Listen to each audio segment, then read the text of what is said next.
Alright, so anyone who clicked this is probably thinking, oh my god, you idiot, obviously they do, but it's a little bit more complicated than that. You see, the word gamer has a double meaning nowadays, one that makes sense from a literal perspective, and an entirely separate one which was not really chosen or earned, but carefully crafted by a group outside the activity, looking inwards to demonize and degrade those that they disagree with from an ideological perspective. Today, I want to make the case that gamers in the media world do not exist, and going further, even the few video game players who exhibit the type of characteristics that media personalities have latched onto as gamer behavior, they are an incredibly small fraction of overall gaming enthusiasts, to a point where any equivalence being drawn between the wider audience and this one particular subset is flawed and ignorant at best, but more likely downright manipulative as false comparisons are made, motivations are willfully maligned, and the real definition of what a gamer is becomes perverted and bastardized by a group of ideologically crazed activists who are more intent on crushing perspectives they disagree with than enjoying a hobby or participating in the industry.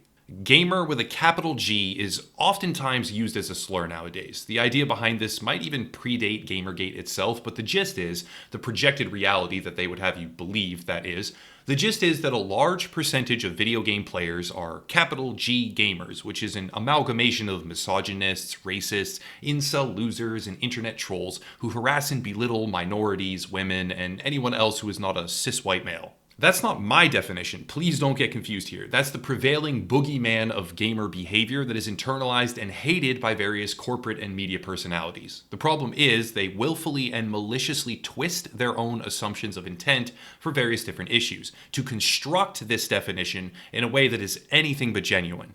The best and most recent example is probably an article by VG247, which reads as follows. It is with regret that we must inform you that the idiot gamers are at it again, crying censorship and partly blaming the developers, as well as some sort of imaginary SJW fun crusher force. Some fans of the Serious Sam shooter series are upset that the Harpy has her breasts covered in the trailer for Serious Sam 4. The article goes on, exhaustingly at length, to criticize any disagreement with female integration within games, and ends with an absolute banger. It's almost as if there is an underlying theme of misogyny where the only time women can be in a game is if it's under terms specified by a subhuman set of men. The straw man here is that these arguments exist because gamers, capital G, hate women, and really only want to see revealing outfits for personal reasons, if you know what I mean.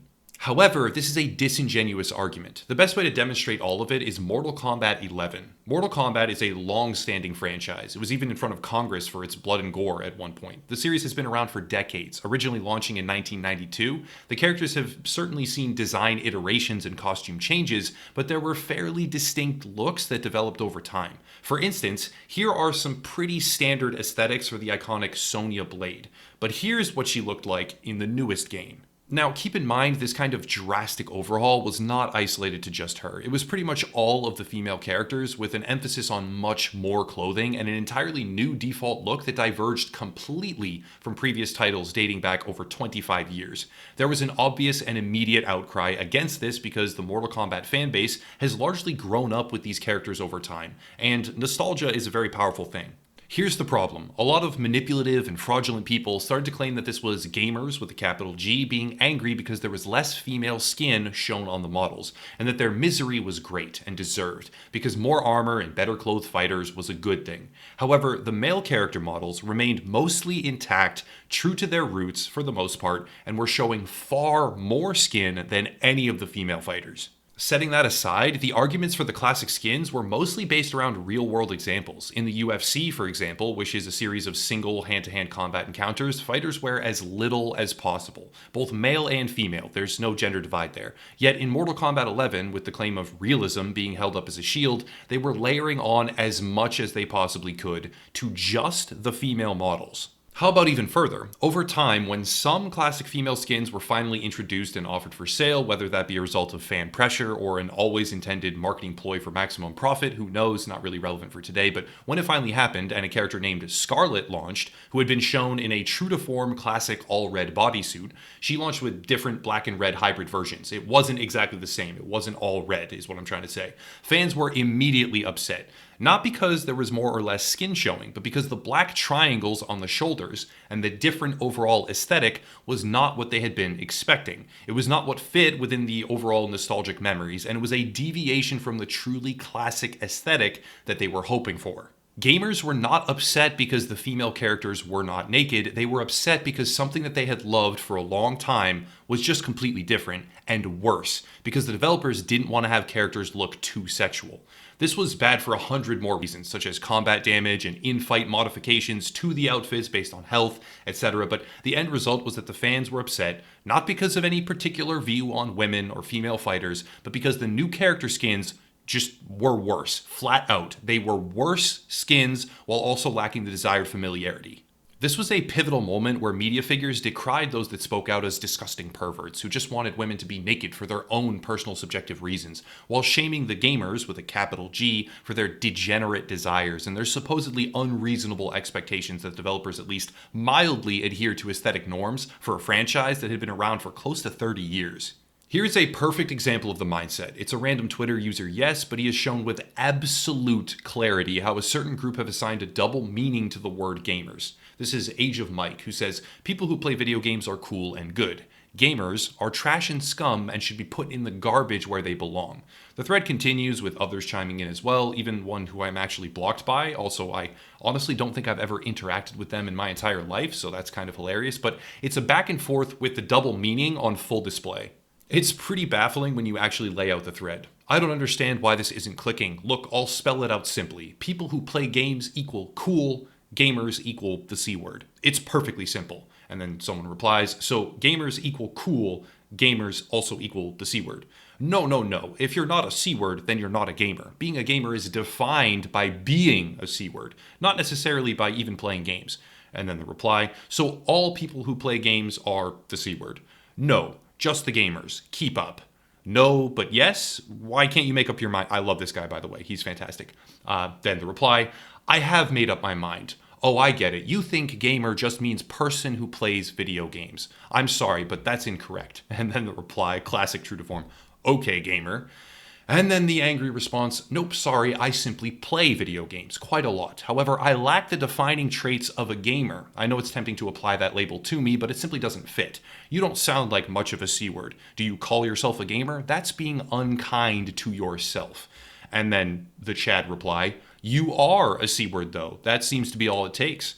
And then the, oh man, it's like hard to read at times. But anyway, moving on. Well, that's uncalled for. What have I done that's C-word-ish? Merely correctly applied the gamer label?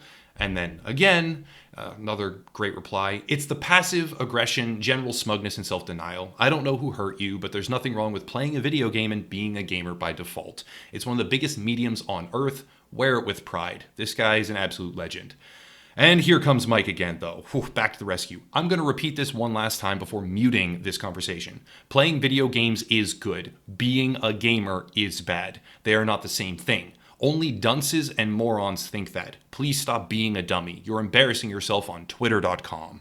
If that doesn't show the impossibly structured double meaning, I don't know what will. The idea is pretty simple. Playing video games does not make someone a gamer, thereby attempting to invalidate the literal definition, despite its relative accuracy. Being a horrible piece of garbage, that is what makes you a gamer, and therefore if you play games you are not a gamer, only horrible pieces of human trash are gamers. All of this is built on the assumption, the underlying fundamental assumption of intent. The assumption with Mortal Kombat was that gamers only wanted certain female skins to punch the clown in a dark basement, if you get what I'm saying. But the reality is that they simply wanted to maintain the franchise aesthetic that they had known for decades. Not to mention the new skins and models were just objectively worse. This is easily proven by the emphasis on Scarlett's true-to-form all-red suit, which had nothing to do with sexual presentation at all, and it can likely be extended to Serious Sam 4 as well, another franchise that has been around for almost 20 years now. I would assert that these gamers, by media definition, do not exist. Not just because they've had their motivations and intentions willfully misrepresented, but because even the sparse few who do exist, under the terms of this delusional umbrella, are really not even a part of actual gamer culture. They are merely operating within that wider group as a gamer because they play games. Imagine this argument extracted to any other area of life and it becomes absolute lunacy. Honestly, it's ridiculously stupid. Think of it this way, right? It's oh my God. Ready? Let's say I decide that athletes no longer means someone on a sports team. It means criminals and drug addicts. because some college athletes have been reported at times to commit crimes and do drugs.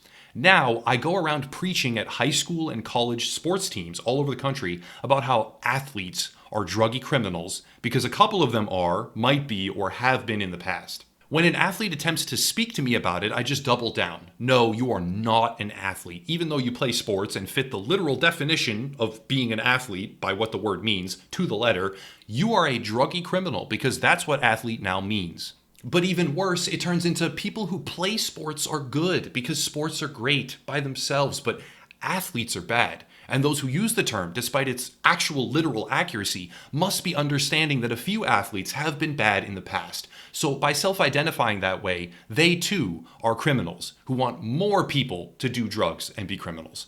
It's an absolute mental delusion, and somehow it is propagated all the way into mainstream gaming news and become a shadow definition that is used almost exclusively to attack their own audience. Gamers has two very separate, very distinctly different meanings. One is a player who plays and enjoys video games. And no, I don't count mobile games, at least not most of them. Miss me with that trash. I mean real video games, not idle clickers and Candy Crush. The other definition, the media definition, is a prejudicial bigot who hates everything and helps reinforce their foundationally flawed position that the industry is horrible and needs to be radically changed by activist agendas. Gamer, with a capital G, is a fabricated term that does not exist, does not represent any meaningful group of people, unless individuals that play games want it to, and even if they do, it does not mean what the media has fabricated.